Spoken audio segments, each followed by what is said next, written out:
Maupay nga adlaw mga kasangkayan. Welcome ha aton Bible PowerPoint channel Bible study. Didi aton usisahon ang pulong han Dios base nga mas makilala naton hiya ngan masabtan an iya kamatuoran. Kung bago ka pa didi, ayaw kalimuti ang pag-subscribe and i-click ang notification bell base upod kita ha kada episode.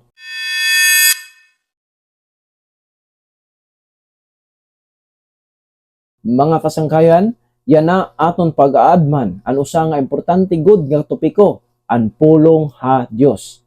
Ano ang aton dapat hunahunaon mahitungod hini nga libro nga binabasahan mga minilyon nga mga tawo habug-os kalibutan? Ang Biblia pulong ba hantaw o mensahe gud ini tikang ha Dios? Nyan kon tikang ini ha Dios, ano ang katuyuan niya hapaghatag hini ha aton? Aton ni susihon pinagi mismo han kasuratan ngan aton ini basahon didi sa 2 Pedro kapitulo 1 bersikulo 20 hanggang 21.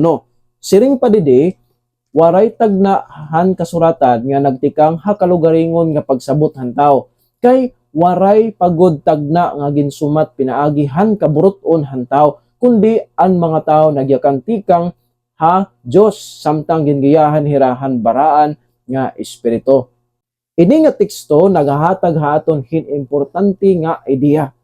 Ang mga tao amo ang nagsurat han mga mensahe pero ang Dios amo ang naggiya haira pinaagi han baraan nga espiritu. Sanglit kung nagbabasa kita han Biblia, diri lakit nagbabasa hin ordinaryo nga libro. Nababasa naton ang mensahe nga iginhatag han Dios pinaagi han mga tao nga iya gingamit. Pero yan na, may mas importante nga pakiana. Ano ang pinakaimportante nga katuyuan ha Biblia? Aton basahon ang 2 Timoteo 3:16 hanggang 17, ginsiring didi nga ang baraan nga kasuratan nakakahatag hin kinaadman nga naggiya ngadto ha kataluwasan pinaagihan pagtuo kan Kristo Jesus ngan an nga tanan nga mga kasuratan ginginhawa han Dios nga mapulsanon ha pagtudlo, pagsaway, pagtadong ngan pagbansay ha pagkamatadong. Ang Biblia naghatag pinaagi nga basikit magin maaram han aragian ti pakadto ha kataluwasan. Ngan diin man kita makadto ha Biblia, an aton atensyon kinahanglan ha katapusan magtugway ngadto kan Hesukristo. Kay Jesus mismo nagsiring ha Juan kapitulo 5 bersikulo 39 amoy ni ang ginsiring sa aton. Ginsususi niyo ang kasuratan kay nagunahuna ka mahatungod nga tungod hini magkayaon kam kinabuhi nga dayon kundi ini nga mga kasuratan amo ang nagpapamatuod mahitungod ha akon. Ngan ato liwat basahon sa Lucas kapitulo 24 bersikulo 27. Katapos niya pagkabanhaw iginsaysay ni Jesus ha iya mga disipulo an mga butang nga nahisurat ha kasuratan mahitungod ha iya. Sanglit kung nag-aaram kit ha Biblia, diri lakit namimilinghin mga impormasyon, diri lakit namimilinghin mga balaod, diri lakit namimilinghin mga tagna, namimilingkit han kamatuoran ngan ito nagtutugway haton yadto kan Kristo Jesus. Aton hinumduman ini nga ang Biblia mao ang pulong han Dios. Ha 2 Timoteo kapitulo 3:16 aton babalikon pagbasa nga ang nga tanan nga kasuratan ginginhawa ha Dios. Ano ang kahulugan hini? Nangangahulugan ini nga ang Biblia may adda divine origin. Sa madagmit ngayakan, oo, iba-iba ang mga tao nga nagsurat hini. May mga propeta, may mga hadi, may mga apostol, may mga ordinaryo nga tao nga gintawag han Dios. Iba-iba ang ira personalidad, iba-iba ang ira background, iba-iba liwat ang ira estilo ngan pagsurat. Pero ang mensahe nga ira iginpahayag gingiyahan ng Dios. So importante ini nga masabtan nga ang Biblia diri kinahanglan hunahunahon nga ang Dios nagdikta hantag sa tagsa nga pulong ngadto han mga magsusurat. Makikita naton ini haupat nga ebanghelyo. Pananglitan ang karatula nga iginbutang ha krus ni Jesus ginsumat ha magkadiro-dilain nga paagi ha Mateo, ha Marcos, Lucas ngan Juan. Diri insakto nga pareho ang mga pulong pero pareho ang sentro nga mensahe. Jesus amo ang hadi han mga Hudiyo. Nagpapakita ini nga ang tagsa nga magsusurat may iya kalugaringon nga estilo pagpili hinpulong ngan paagi han pagsumat. Sanglit mahimo naton signon ang Biblia inspired by God pero sinurat pinaagihin mga tao nga may kalugaringon nga personalidad ngan estilo. Sunod naton nga hinumduman nga ang Biblia ito ang standard han kamatuoran. Yana mayada kita pausa nga importante nga pakiana. Kung may magkadurdilain nga opinyon, may tungod han relihiyon, hinuman na naton susundon. Kung an usa nagsiring, amoy ni an akon opinyon. Kung an usa nagsiring, amo ni an akon tradisyon. Kung an usa magsiring, amo ni an akon eksperyensya. Ano ang ultimate nga basihan? Ang pulong la sa Dios. Ang aton eksperyensya, kinahanglan usisahon pinaagihan Biblia. Ang aton tradisyon, kinahanglan usisahon pinaagihan Biblia. Ang aton mga idea, kinahanglan usisahon pinaagihan Biblia. Kay ang tao, mahimo masayop.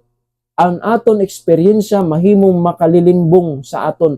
Ang tradisyon, nagbabag-o, ngan siguro taliwas sa ginsiring sa Biblia.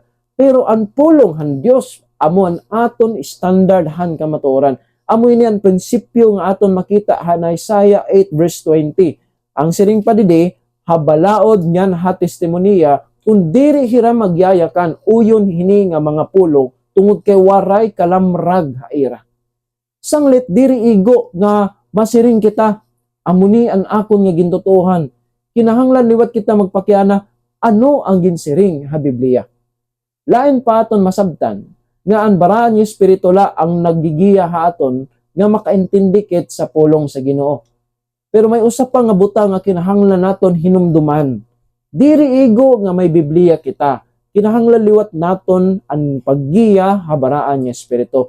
Kay mahimo kita magbasa sa Biblia pero diri gihap maintindihan o masabtan ang iya pulong nga mensahe. Mao nga nagsiring si Jesus sa Juan 16 bersikulo 13, kung umabot na ang Espiritu han kamatuoran, gigiyahan niya kamo ngadto habug-os nga kamatuoran. An amo nga Espiritu nga naggiyahan mga magsusurat han Biblia, amo liwat ang nagigiyahan aton haaton samtang nag-aram kita. Sanglit antes kita magbasa sa Biblia, maupay nga magampo kita, nga masiring kita, Ginoo, buligi ako nga diri ko ipasulod ha Biblia an akon kalugaringon nga idea. Buligi ako nga masabtan ko god kung ano ang imo karuyag igsiring sa akon. Kay mayaon dako nga peligro ang pag-Bible study la nga ikaw la mismo sa imong kalugaringon ang mag-interpret.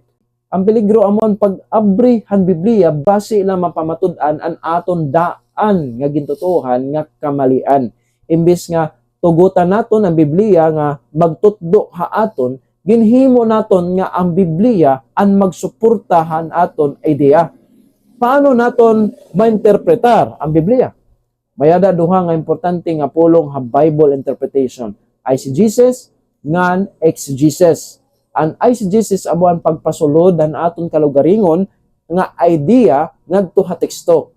Karuyag signon mayada na kita daan nga gintutuhan nga namimiling kitahin mga bersikulo nga bagahin na suporta hito.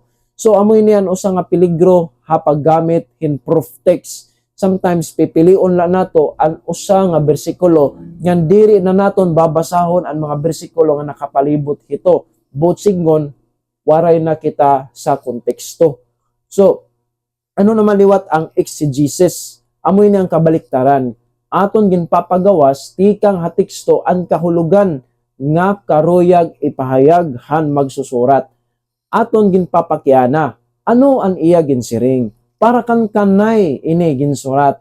Ano ang kahimtang han panahon hito nga hito sa teksto. Ano ang konteksto? Ano ang ginsiring han bug-os nga kapitulo. Sanglit diri kita dapat maghimo hindoktrina tikang ha usa nga bersikulo nga diri ginuusi sa an iya konteksto. So adi ang pito ka mga prinsipyo ha pag-aram ha Biblia. Kung karuyag naton masabtan hin husto o o insakto ang pulong han Dios, mahimo naton hinumduman ini nga 7 nga simple nga mga prinsipyo. Una, hibaruan ang historical, geographical, ngan cultural nga mga background sa teksto.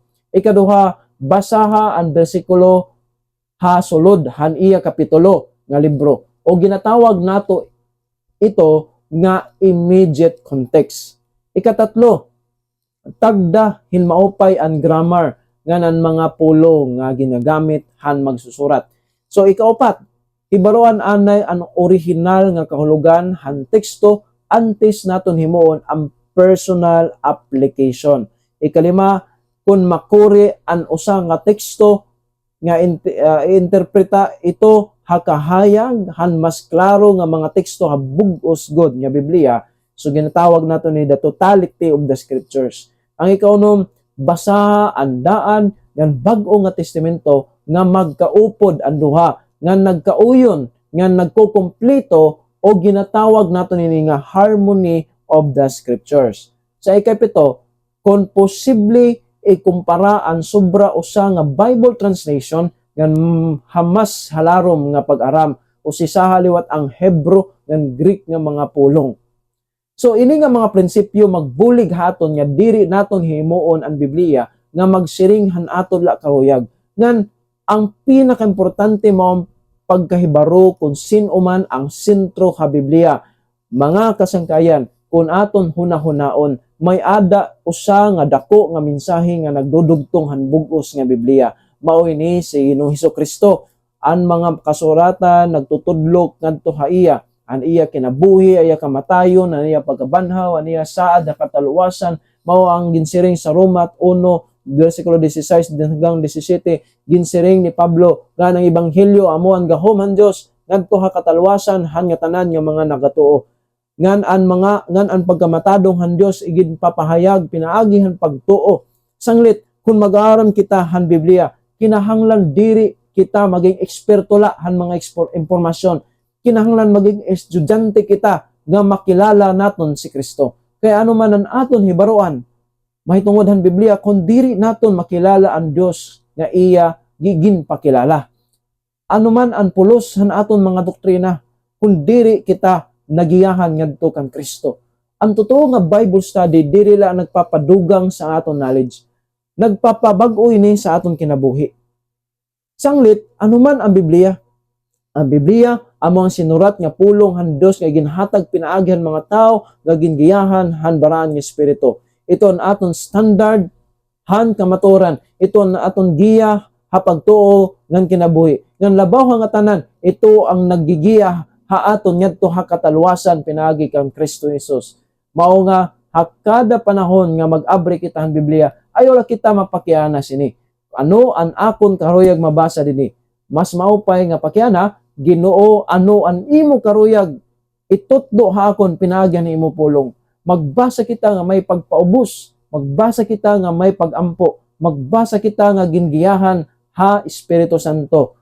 Ngan magbasa kita nga may usala nga katuyuan, basi makilala naton ang kamatuoran, ngan basi makilala naton si Jesus.